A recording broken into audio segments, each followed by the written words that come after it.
Quand certains débutent les vendanges, à quelques centaines de mètres, d'autres entament une nouvelle saison de chasse. Ils vont péter comme ça. Une cohabitation vécue plutôt sereinement dans ce petit village du Poitou. Ça va, on n'a pas peur. On est courageuse. Non, on a des chasseurs dans la famille, donc on sait ce que c'est. Voilà. Puis ils sont loin, donc on risque rien.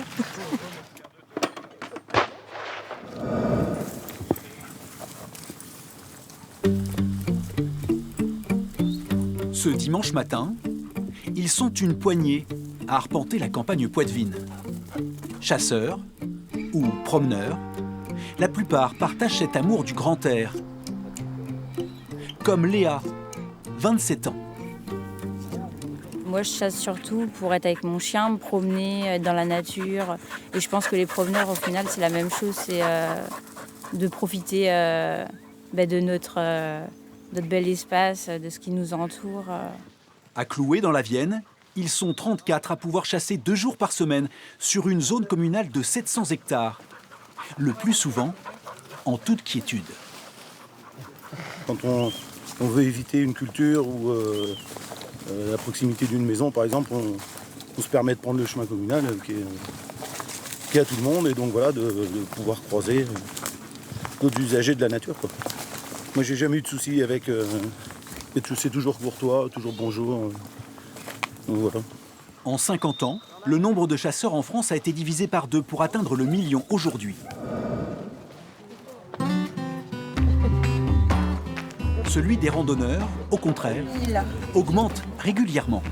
Voilà, bon, on va y aller. Sur les sentiers du Poitou, en toute saison, il n'est pas rare de croiser un groupe. Parce qu'on a eu peur. Je vais mettre quand même le gilet parce qu'on a quand même des routes à emprunter de temps en temps. Comme d'habitude, on marche du côté que je vous indiquerai au moment voulu. D'accord ? Oui, chef. Les randonnées des clubs s'effectuent le plus souvent en zone rurale et empruntent donc régulièrement des territoires de chasse. Même si les rencontres restent plutôt rares. Il faut dire qu'il y a peut-être beaucoup moins de chasseurs qu'il y avait aussi. Et il y a plus de randonneurs qu'il y avait. Le tout, c'est d'être prudent, quoi. Si on nous dit attention, il y a danger, faut pas y aller, quoi.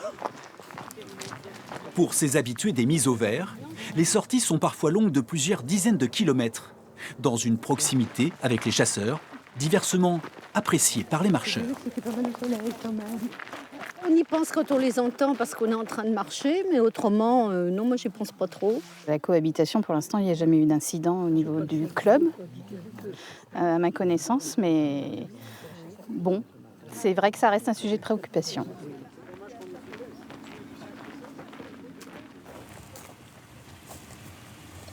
Regarde, ce que t'en penses. Moi, je pense que c'est un promeneur avec un gilet orange. C'est pas un chasseur, c'est un promeneur. C'est ça. Sur le terrain, les agents de l'Office français de la biodiversité veillent à la bonne entente entre tous. On s'élève ou ça a levé ou quoi? Non. Pour le Vous moment, commencez juste là-haut? c'est le cabot plat. Une de leurs missions, s'assurer notamment que les règles de sécurité sont bien respectées lors de battues au grand gibier en particulier. Le problème, c'est votre angle, il est mal mis. Ouais. Est-ce que là, vous tirez en direction du transformateur? C'est un transformateur là-bas, je pense, électrique. Toutes les missions qui sont liées à la chasse sont basées sur la sécurité. Ça rassure les gens. Là, comme là, vous passez sur la route, vous savez que les gens tirent de l'autre côté. Ouais, on risque, il y a 0 risque. Dans le département, on a très très peu de plaintes de randonneurs, voire même pas du tout de plaintes de randonneurs ou de vététistes ou qui se plaignent de l'ambiance entre les chasseurs et eux. On voit bien que le sanglier, comme le cerf, peut poser problème à des moments donnés pour l'agriculture, pour les milieux urbains, en milieu périurbain, au niveau de la circulation routière. Et donc il est indispensable que les gens puissent comprendre ce que font les chasseurs, comment ils le font. En 2022, aucun accident n'a été à déplorer dans la Vienne. Et si des incidents surviennent parfois, les relations avec la population semblent apaisées.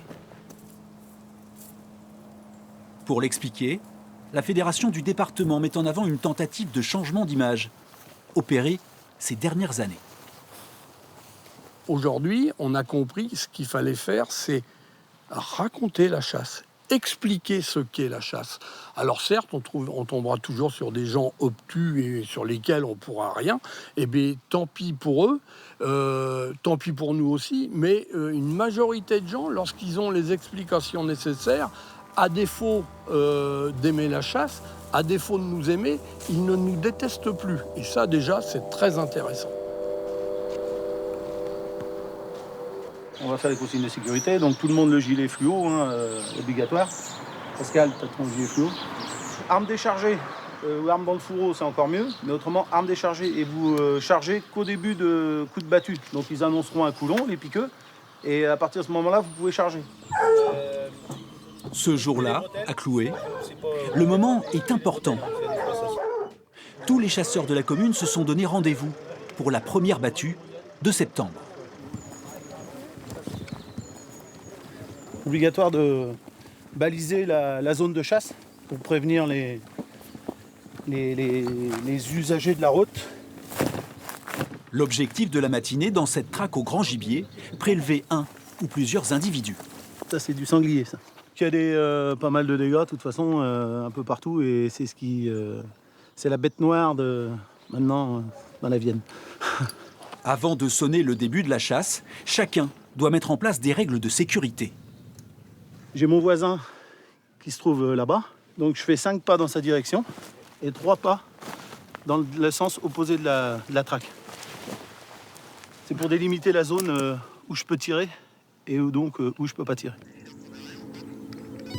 Là aussi, l'acte de tir, ne pas se laisser submerger par l'émotion, de voir un sanglier qui traverse, par exemple ici. Là, j'ai pas le droit de tirer, je le regarde jusqu'à temps que j'ai mon angle. Je peux le tirer dans mon angle où je sais qu'il n'y aura aucun risque. Il ne faut pas oublier que ne pas tirer est un acte de chasse. C'est très important. Regarde au chemin des fois, là. Fais gaffe, non, surveille là. Lors de cette battue, pendant 2 heures, vendangeurs et chasseurs de Cloué auront vécu presque côte à côte.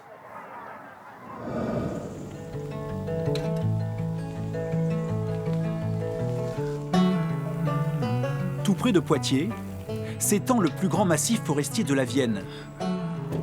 4200 hectares de forêt domaniale, particulièrement prisée des Poitevins. Ici, certains jours, promeneurs et chasseurs ne peuvent pas se croiser.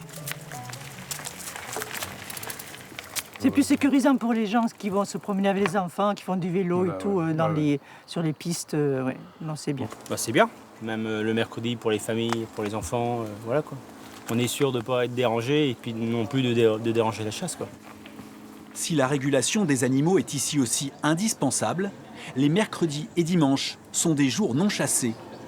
Un autre exemple de coexistence décidé par l'Office national des forêts sur ce secteur de Moulières. Bonjour. Bonjour. Ces jours-là, le mercredi et le dimanche, c'est des jours quand même en lien avec certains usages où on reçoit plus de public et de ce fait, la pratique est plus dangereuse. Donc, on a raisonné en fait le calendrier en fonction de ça. Cette année, avec 11 000 permis délivrés, le nombre de chasseurs dans la Vienne est stable. Si celui des usagers de la nature est plus important, tous parviennent à trouver leur propre chemin.